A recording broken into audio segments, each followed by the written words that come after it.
Hi students, welcome to lesson number 2, Untouchability. In introduction, let us know about untouchability in India, which goes back to 𝗹𝗶𝗸, though its origin and practice remain vague or unknown. The institutional inequality in the caste system manifests its extreme form in the growth of completely segregated set of caste called untouchable caste. The untouchables were called as the 𝗳𝗧𝗏𝗧 in later Vedic.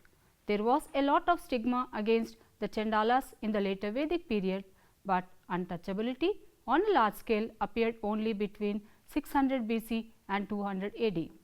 In this lesson, we are going to trace how the untouchability has originated, the Dalit meaning which is relating to the untouchable caste, and also the government ameliorative measures to uplift the untouchables. The lesson objectives are: 1. To understand the origin of untouchability, 2. To know the theories explaining the untouchability, 3. To know the eradication and Dalit consciousness. The origin of untouchability. In the Hindu social system, a large number of castes are outside the hierarchical Varna division of the society and were considered to be the untouchable caste. The origin of untouchability can be traced back to the times when the Aryans invaded India around 1500 BC. They looked down upon the indigenous people as culturally and radically inferior, while some of the indigenous people escaped into the jungles. The rest of them were subdued and incorporated into the Aryan society as inferior caste. In the later Vedic period, the people who escaped into the jungles began to be called 𝗳𝗧𝗏𝗧s. Manu holds that the 4 Varnas originated from his arms, the Vaishyas from his thighs, and the Shudras from his feet. Rest of the caste came into being as a result of alliances among the 4 Varnas. The 2 important theories pertaining to the origin of untouchability are as follows. 1. The first theory says that discovery that the Indus Valley people spoke a Proto-Dravidian language suggests that the people conquered by the Aryans were Dravidians. They subsequently moved down south and subjugated the indigenous people there. When Aryan influence spread to the south, the Varna system and the untouchability came into existence. Thus, the Dalits were among the original tribes of South India who became isolated from the rest of the world and so were looked down upon the others. They belonged to the first wave of Dravidians who emigrated to the south and were subsequently won over by a more civilized wave who forced them to live as manual laborers. 2. The mixed caste theory offered by Manu explains that the Aryans developed a social organization wherein the 𝗳𝗧𝗏𝗧s occupied the lowest position is answered by this theory. This theory explains the existence of the 4 Varnas as divinely ordained and the other caste outside the Varna scheme as a result of unlawful sexual alliances between men and women of different Varna. The 𝗳𝗧𝗏𝗧s resulted as then offspring of a Brahmin woman and a Shudra man. 4 other groups were also included among the untouchables. In the years after 200 AD, untouchables came to include more groups. The label Chandala came to be used to refer to all those at the bottom of the society.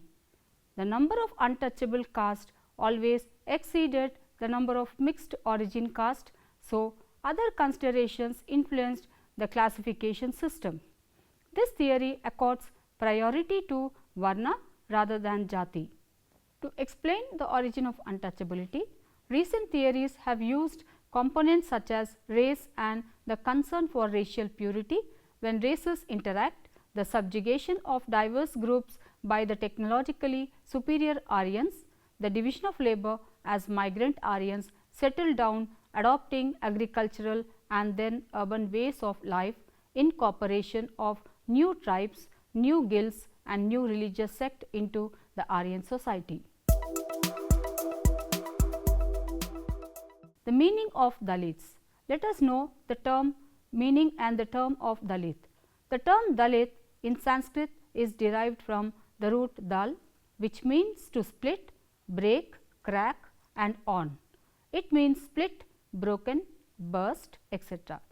𝗳𝗏 Phule, the founder of 𝗧𝗦𝗔𝗧 𝗚𝗏, a non-Brahmin movement in Maharashtra, is believed to have coined the term Dalit. He used the term to refer to the outcast and untouchables as the victims of the caste-based social division of then Indian society. The Dalits were earlier known as untouchables and outcasts for centuries. The degrading terms were replaced by the British administration by depressed classes in 1919. Gandhi called them Harijans, people of God. Ambedkar did not accept Gandhi's term. He proposed the term Protestants Hindus. In 1935, the British government defined them as scheduled caste. It was during 1970s the Dalit Panther movement of Maharashtra popularized the term Dalit. Today, the term is used for Dalit people of various religions and protest movements. Dalits occupy the lowest position in the caste hierarchy based on ritual purity and occupation and outside the Varna system, which gives the traditional name Panchamas. They have been oppressed throughout the recorded history of India, relegated to doing agricultural tasks and polluting occupations like disposing dead bodies, working with leather, cleaning toilets and sewage, etc. They have been stripped of their dignity and denied basic human rights. They were considered untouchables, implying that anybody touching them would be polluted. They were denied access to roads, temples, schools, etc. to avoid pollution of other caste. To this day, thousands of villages have a separate area for Dalit houses, separate wells for Dalits, classrooms where Dalit children sit separately and tea shops with separate glasses for Dalits. Such discriminations occur despite laws against such practices. Centuries of oppressions and discrimination has resulted in poverty and its associated problems amongst Dalits. A large number of Dalit converted to religions including Buddhism, Christianity, Islam and Sikhism for equality and human dignity. Dr. Ambedkar believed that neither Marxism nor bourgeois nationalism nor republicanism provided any solution to the problem of caste. So, he turned to religion. He rejected Christianity and Islam because they did not originate to fight the caste system. He chose Buddhism and converted to it along with millions of Mahars. Till the early 1930s, the de jure definition of the depressed classes as they were then known was in terms of the religious concept of pollution. The depressed classes were defined as Hindu caste, contacts with whom entail purification on part of high caste Hindus. 1 out of every 6 Indians belong to this caste, ex-untouchables by law, but still untouchables in practice. The important ex-untouchable caste are Chamar, Dusat, Musahar, Buya, Dhobi, Pasi, Regar, Dom, Bokta and Halalhor in North India and Parayans, Palans and Chekilis in Tamil Nadu and Meher, Balshi, Bauri, Megwal, Rajbans, Mazhabi, Sikhs, etc. Though Constitution outlawed the practice of untouchability and the Untouchability Offences Act of 1955 declared it as a legal offence, yet Hindus are still deeply steeped into their concern for purity and pollution. The practice of untouchability has not been completely uprooted in the social and religious life of the country. Thus, untouchability is understood from the angles: 1. The stigma attached to certain people because of ceremonial pollution they allegedly convey, and 2. The set practice engaged in by the rest of the society to protest itself from the pollution conveyed by the untouchables. The degradation of Dalits. The scheduled caste that comprise the bulk of untouchables are technically outside the fourfold Varna scheme. These castes were imputed with maximum degree of ritual and social impurity, while their occupations were held to be lowest in normative hierarchy. Severe restrictions were imposed on these castes, also called as Dalits today, since early periods, like not allowing them to wear shirts or vest, not use ornaments, sandals or umbrellas, to use only earthenware vessels in homes, not to enter cities after sunsets and before sunrise, and keep a prescribed distance of steps from upper caste Hindus. They were thus totally ostracized. The social stigma of untouchables manifests itself in all walks of life. They are denied access to temples and to the services of the Brahmins and are shunned by the higher caste. They are born as impure and live as impure.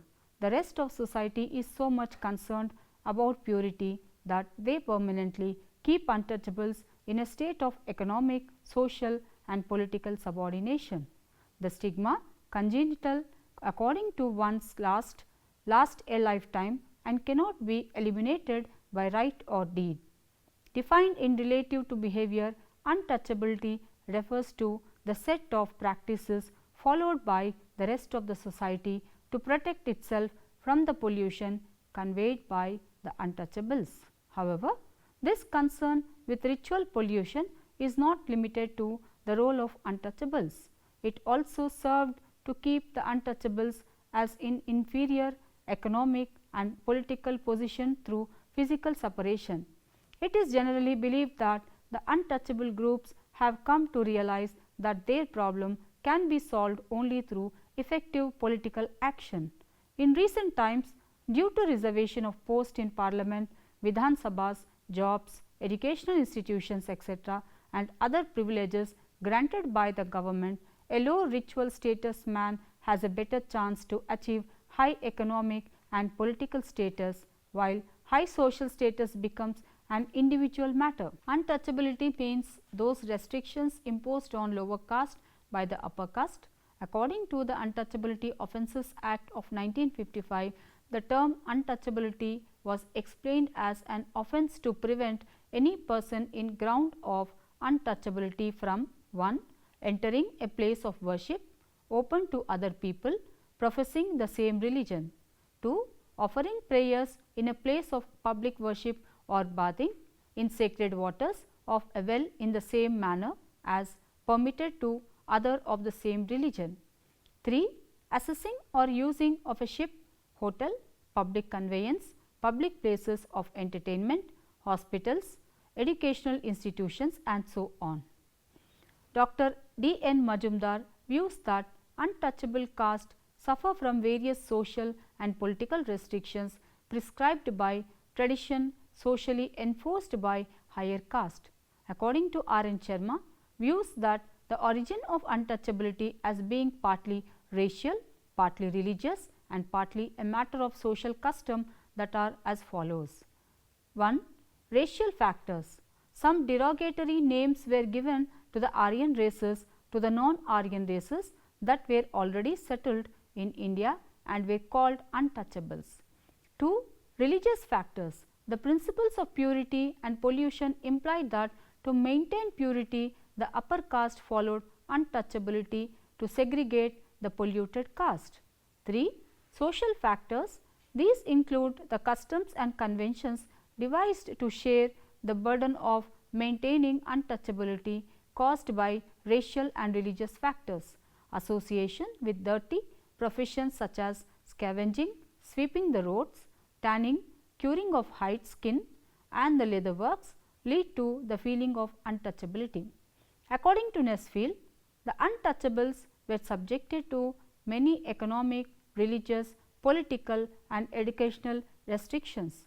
The stratification of Hindu, the social structure was based on caste.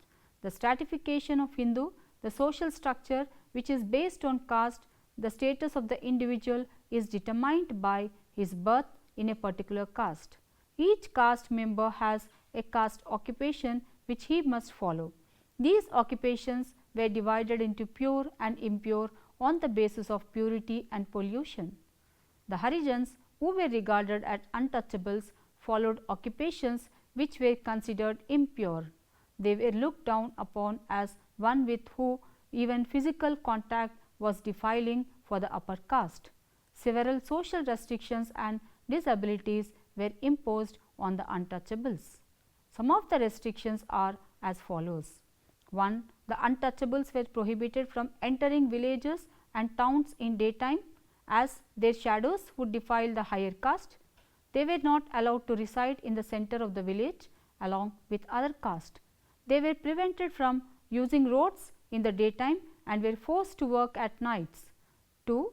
Other restrictions like food habits, dress patterns and adornment of jewelry. They were totally forbidden from entering other caste locality. 3. Entering public places such as temples, theatres and educational institutions were not allowed. They could not use wells used by the other caste. 4. The untouchables were not allowed to stand other on equal terms in commercial and other celebrations. Their marriage processions were not allowed to enter the streets of village. They were denied the services of washerman, barber, etc. The untouchables thus faced severe social, civic and religious and political disabilities right from the time the caste system was in vogue in Indian society. They also faced problem of poverty, as they were by and large landless agricultural labourers. From 19th century onwards, there was a change in the attitude towards untouchables.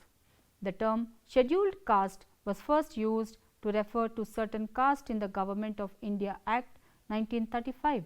After independence, the Government of India pledged to provide through its constitution justice, liberty, equality and fraternity to all citizens without discrimination. To achieve this objective, the Government of India incorporated certain special provisions in the constitution to eradicate untouchability, which are as follows. Point 1. The preamble of the Government of India declares its assurance to provide equality, to promote fraternity, to guarantee liberty and ensure justice to all the citizens of the country. The articles 15, 16, 17 and 38 guarantee that the state shall not discriminate the people on grounds of caste, religion or class, creed, economy and education. 2. Article 17 clause 3 declares that untouchability is abolished and its practice in any form is forbidden. Violation of this provision is an offence punishable under law. 3. Articles 330, 332 and 334 provide reservation of seats for scheduled caste and scheduled tribes in the state legislatures. Assembly have to help them participate in the political process, and Article 16, 4, 324 and Article 335 provide reservations for scheduled caste in government offices and services. Point 5. Under Article 35, the Untouchability Offences Act 1935 was passed by the Parliament to make untouchability an offence. This act was substituted by the Protection of Civil Rights in 1976 as provided under the Act. Government of India also notified the rules PCR rules 1977 to carry out the provisions of this act. As cases of atrocities on SCs and STs were not covered under the provisions of PCR Act 1955, Parliament passed another act in 1989 which became effective from 30th January 1919. For carrying out the provisions of this act, the Government of India notified SCs and STs Prevention of Atrocities Rules 1995 on 31st March 1995. Point 6. Article 46 of the state shall promote with special care the educational and economic interest of the weaker sections of people, and in particular of the scheduled caste and the scheduled tribes, and shall protect them from social injustice and all forms of exploitation. Point 7. Under Article 338, a special officer was appointed by the Government of India to look after the implementation of the special provisions extended to SCs and STs. Point 8. advisory boards have been set up in all states to give suggestions to the government regarding the ways and means of protecting the interest and promoting the welfare of SCs and STs. The government welfare measures. The changes among Dalits have come through three avenues: state policy in regard to untouchable groups, reform movements at various periods of time, and the process of Sanskritization and Westernization.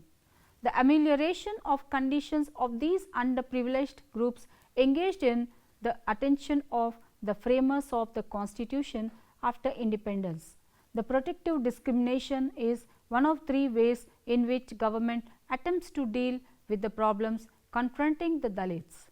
The constitutional provisions remove discrimination and benefits make them eligible.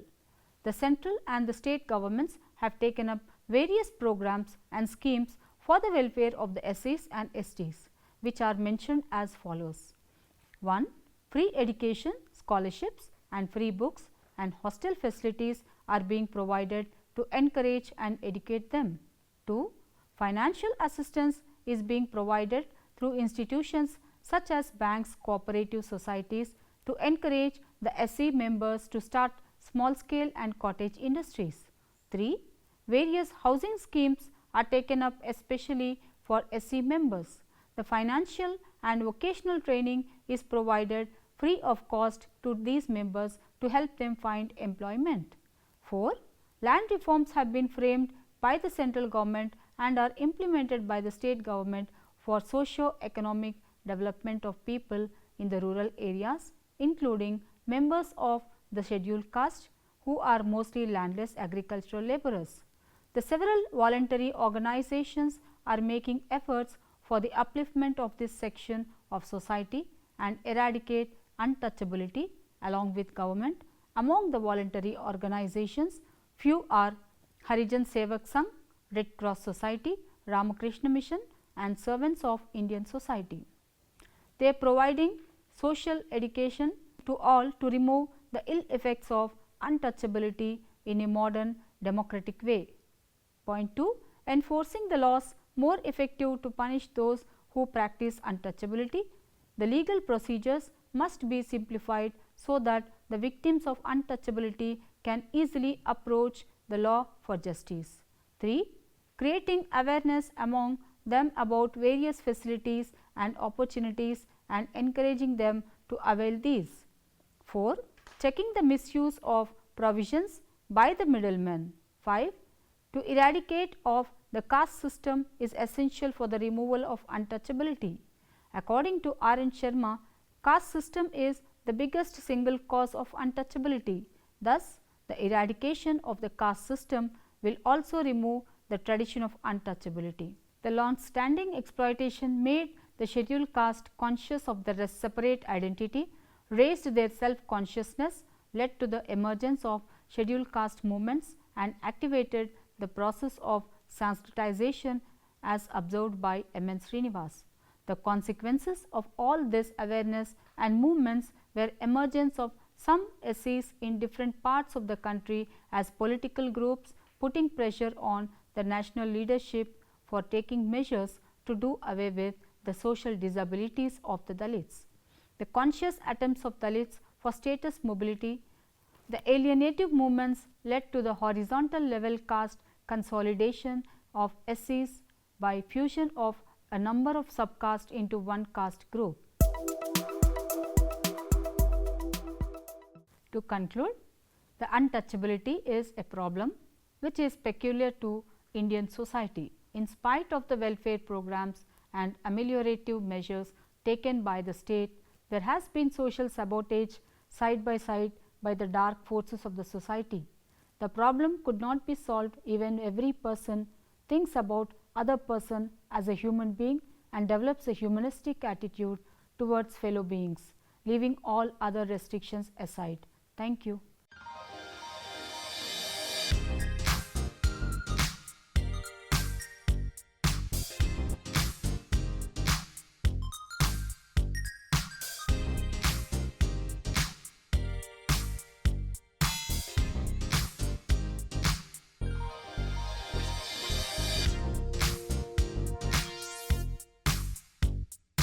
you.